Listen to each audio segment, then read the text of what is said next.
Hey everybody, this is Adam. What I'm going to talk about today is going to be a difficult concept for a lot of people to understand. Um, Essentially, what I'm going to talk about is the impossibility of motion and the ultimate reality. And what I'm going to be doing is basically synthesizing a number of different topics that I've been researching over 8 or so years. So, if you haven't done the adequate amount of research within these subjects, it might be difficult for you to understand because I'm basically synthesizing all this information into a short talk. But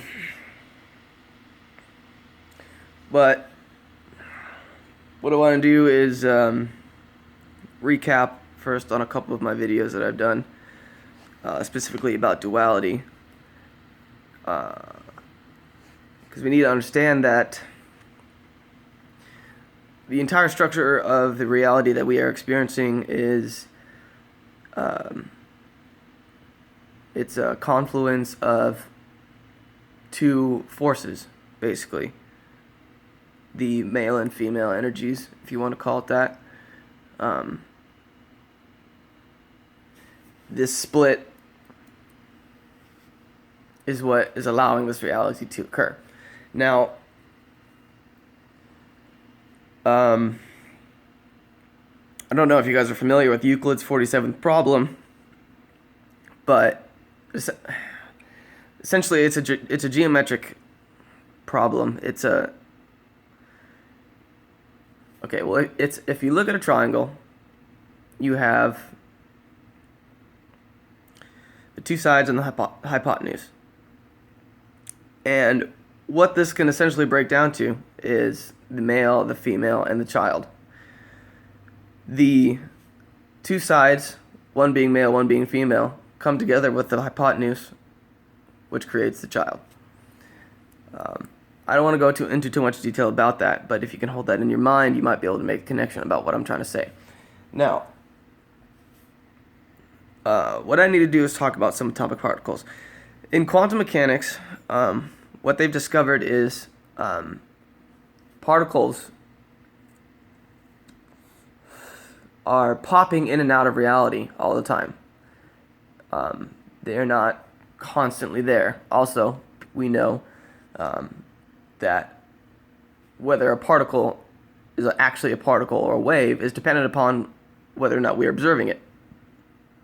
Which means when you're not looking at something, it's not a solid object. It's not based on particles. The atoms become waves, which means they exist everywhere, infinitely. Now, if we get into things like vibration string theory,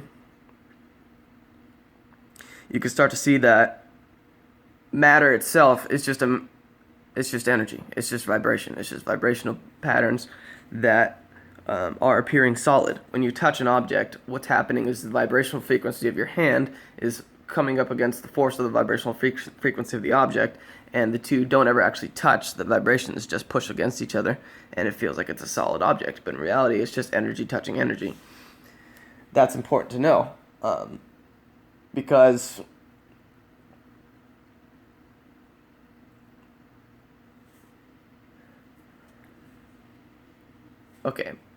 motion is impossible in a void. If you imagine just you yourself sitting in nothingness in all directions, there's nowhere to go. There's no movement that happens. You're not falling because there's nowhere to fall to. The only way motion can become possible is if there's an other object for you to have in reference for you to move to. It actually has to be three objects, because if there's another object and you're moving away and it's stationary, there's no way to tell. It could be moving away and you could be stationary, if you understand how that perception works. So if you have a third object, you can have one that's stationary, the other one can be moving, the other two can be moving, and you could see that there's actually motion happening. But imagine our universe for a second. It looks like we are moving around in 3 dimensions of space because, I'm sitting in my apartment. I can walk down to my car. I can get in my car. I can drive somewhere. And it looks like I've moved all these different places. But that's impossible because we're in a void. If you expand outward, take your perception outward, outside of our universe, or outside of our solar system, outside of our galaxy, outside of our universe, and you took the idea of the universe as one object, one solid object, it's existing in a void. Outside of our universe is just nothingness in all directions. So we're living in a void.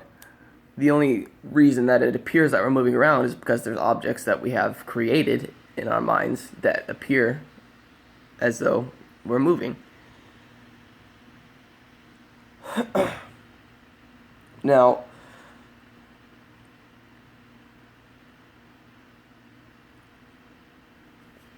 so what's happening is that matter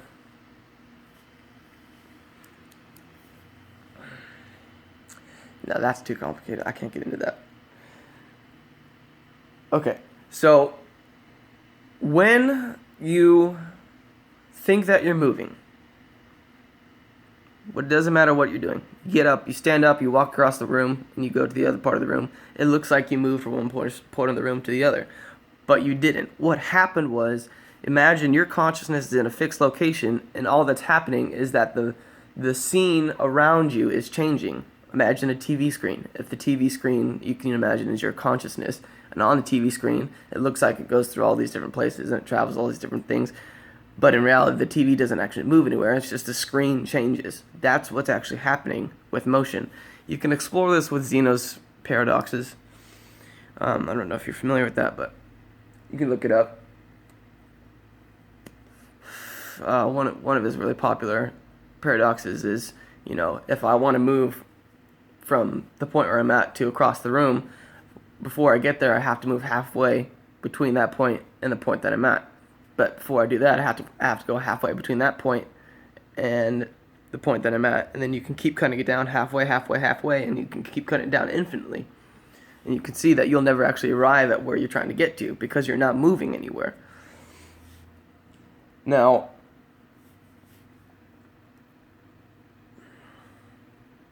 there's a great movie that people need to watch. It's called Waking Life, and it explains things very well about how our reality is a dream, essentially. I know it's confusing because, you see somebody walking towards you and you think that they're doing that of their own volition. They're moving towards you, but in reality, that's not what's happening. What's happening is you are basically projecting that image of that person coming towards you. There is no motion. There is no movement that's happening. It's all just a matter of our dream reality that we're creating for ourselves. I know this is a tough concept to understand.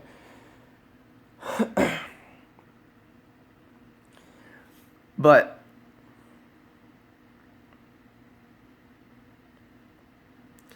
all space and all time is happening in one moment, in one place, and that's where you're at, essentially. Okay, so where am I? Where are you? We're in the same place. Because we're the same being. I am where you are at right now. I know it appears as though my physical body is here and your physical body is there, wherever you are over the planet watching this. But that's not really what's happening. See,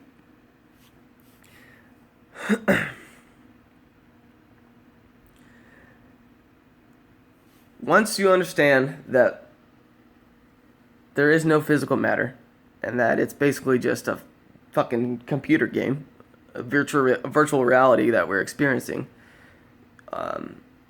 it becomes a little clearer, because anyone can picture a virtual reality or a video game, and in the video game, your character is moving around in this world and going to all these different places, but all these places are just computer generated images.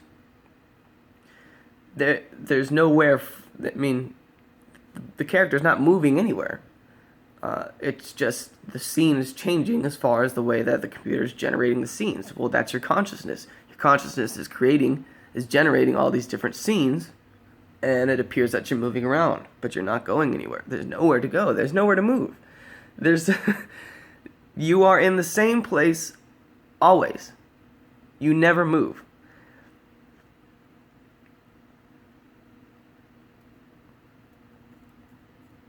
It's important to understand this because the ultimate reality is that consciousness, God, spirit, whatever you want to call it, is it's creating a dream for itself to experience itself in new ways, essentially.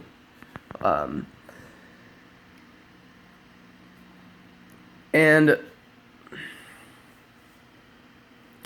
this expansion of the universe that we talk about has with it a reverse action, which is a contraction. The universe is expanding out and collapsing all the time. So what happens is when the Godhead has a thought, its thought explodes out into reality, into existence, and stretches farther and further and further, and then sucks itself back in. We are in the middle of that process right now. This is the Big Bang, as they talk about. This explosion of consciousness happens. It spreads out as far as it possibly can go, and further out into infinity, and sucks itself back in. And this motion, this constant boom, explosion and collapse, is happening all the time. This is what's happening with the particles, the subatomic particles that we observe through quantum mechanics. That's what's happening. They're little tiny universes, you can say, that are exploding out and collapsing back within themselves. The only difference is, if you take it on a larger scale and imagine the entire universe as a subatomic particle, the explosion is happening, and we are within that illusion of time that is the expansion of that particle coming into existence. And as it's expanding out, we're experiencing our reality as this fiction of time. Trying to think of how to explain this better.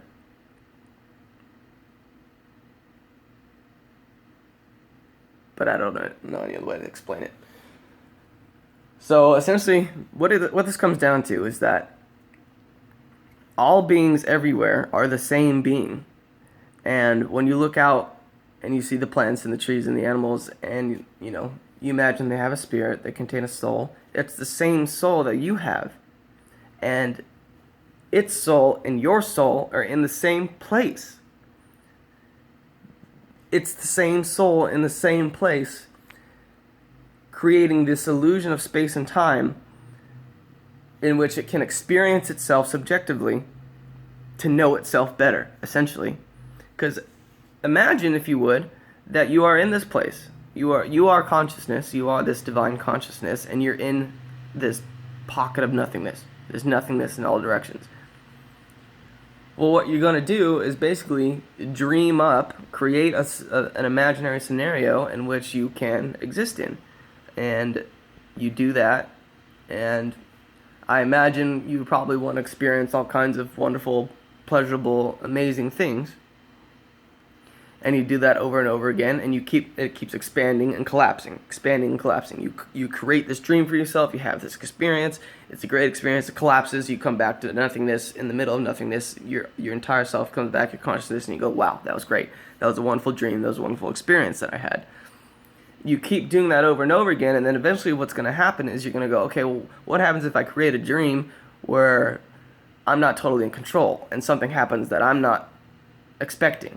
So you'll do that, that'll happen, and you'll come back, once you collapse back into yourself, you go, "Wow, that was really crazy, that was an intense experience," and you go further and further out with it, till eventually you get to the point where you explode out into this dream, it stretches out into the what we would call the universe, and you are there, and you've created this dream character for yourself, and you no longer remember that this is your dream that you're making, that this dream is something that you created, and you're going throughout this dream, having all these experiences, and not realizing that you're the one that's actually creating these experiences for yourself, because that's the entire purpose of it, is to have something happen that the whole point of not remembering that you are the Godhead and that you are the one that's creating the dream is the whole point of the experience. But eventually, what's going to happen is that we're going to wake up and we're going to remember that we are creating this dream. This dream life that we're experiencing is just part of our own conscious creation. I'm not really sitting here in a fucking room talking to a camera, lighting a fucking cigarette.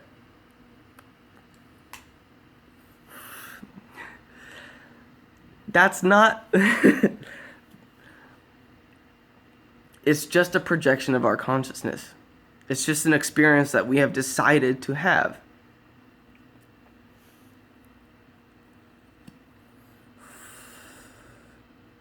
Where it gets really complicated is when you factor the ego into it. Because you have this mind that perceives things, interprets things, figures out the similarities and differences between things, and you can say, it feels like you're in this body, but you're not. Adam Bailey doesn't exist. It's not a real thing. It's just an aberration of my mind and your mind. My concept of Adam Bailey is completely different than your concept of Adam Bailey, and so is everyone else's. So it can't be real. There's no substance to it. All it is just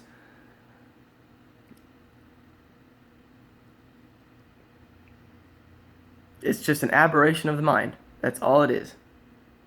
This idea that Adam exists. My physical body exists. The trees outside, they exist because we're creating that. That's the experience that we're having. But it's all one process.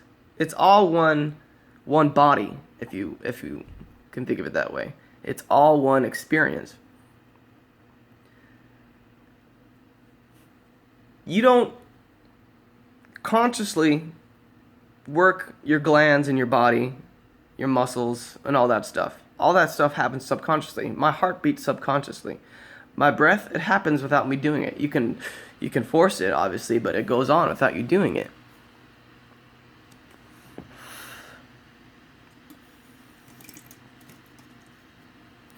In the same way, you are shining the sun.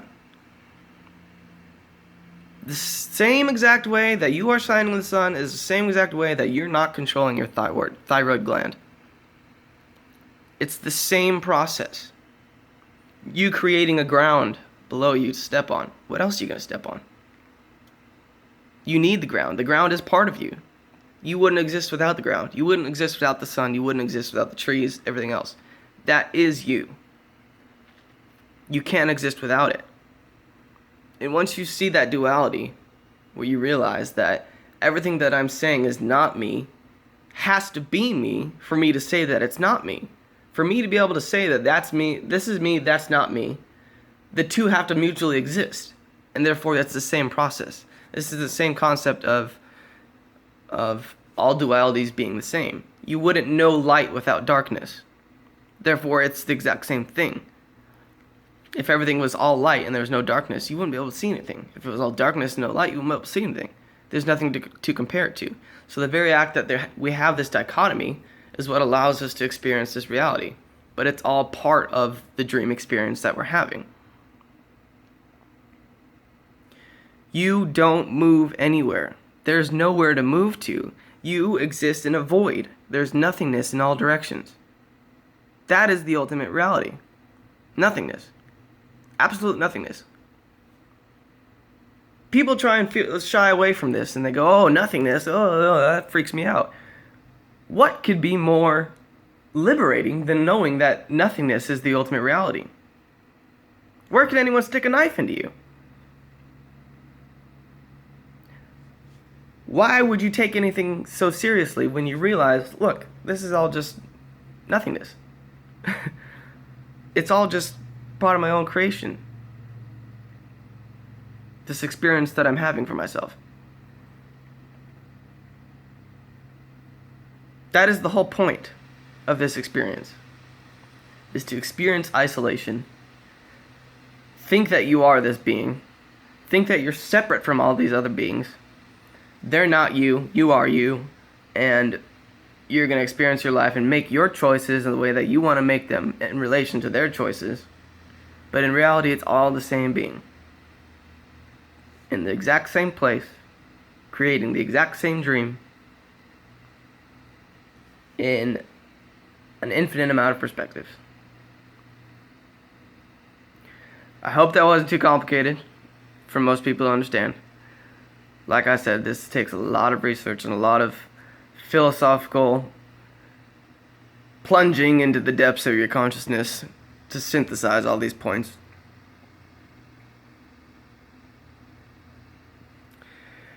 But I hope some people understood. Thank you. Talk to you guys soon.